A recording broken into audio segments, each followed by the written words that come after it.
नमस्कार, आप देख रहे हैं सिटी पोस्ट और मैं हूं अभिषेक मिश्रा। बिहार की सियासत से जुड़ी हुई इस वक्त एक बेहद अहम खबर सामने आ रही है, बेहद बड़ी खबर सामने आ रही है। और खबर ये कि आरजेडी के विधायक रहे अनिल सहनी को राहत मिलती हुई दिख रही थी, लेकिन राहत मिली नहीं है। अब बिहार की मुजफ्फरपुर की कुढ़नी सीट पर उपचुनाव होगा। चुनाव आयोग ने तारीखों का ऐलान भी कर दिया है, तारीख का ऐलान भी कर दिया है।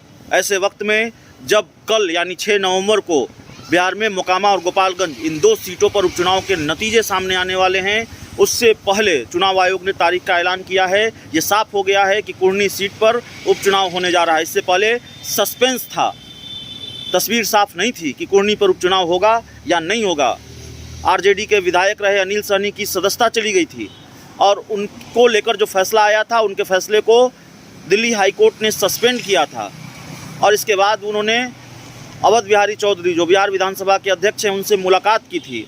मुलाकात के बाद उन्होंने उनको एक ज्ञापन सौंपा था मुलाकात के दौरान, और उनसे गुजारिश की थी कि चूँकि उनको राहत मिली है, इसलिए इस फैसले से अवगत कराया जाना चाहिए संबंधित संस्थाओं को।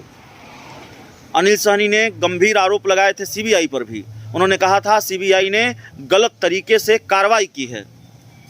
तो अब आखिरकार राहत नहीं मिली है और चुनाव आयोग ने तारीख का ऐलान किया है। कई सीटों पर, देश में कई लोकसभा सीटों पर उपचुनाव होने हैं, विधानसभा सीटों पर उपचुनाव होने हैं, और उसको लेकर चुनाव आयोग ने तारीख का ऐलान किया है। 5 दिसंबर को वोटिंग होगी और 8 दिसंबर को नतीजे आएंगे, काउंटिंग होगी। जिन सीटों पर चुनाव का ऐलान किया गया उसमें कुढ़नी सीट भी शामिल है। मैनपुरी लोकसभा उपचुनाव, उड़ीसा, बिहार, राजस्थान, छत्तीसगढ़ और उत्तर प्रदेश की एक सीट पर उपचुनाव होना है। पिछले दिनों आप जानते हैं सपा समाजवादी पार्टी के संस्थापक और उत्तर प्रदेश के पूर्व मुख्यमंत्री मुलायम सिंह यादव का निधन हुआ, उसके बाद भी ये सीट खाली हुई थी, इसलिए वहाँ भी उपचुनाव होगा। तो बड़ा झटका है आरजेडी के लिए, आरजेडी के विधायक अनिल सहनी के लिए। उनको राहत नहीं मिली है और अब उपचुनाव होने जा रहा है। तो लगातार आप देख रहे हैं दूसरा विकेट आरजेडी का गिरा है।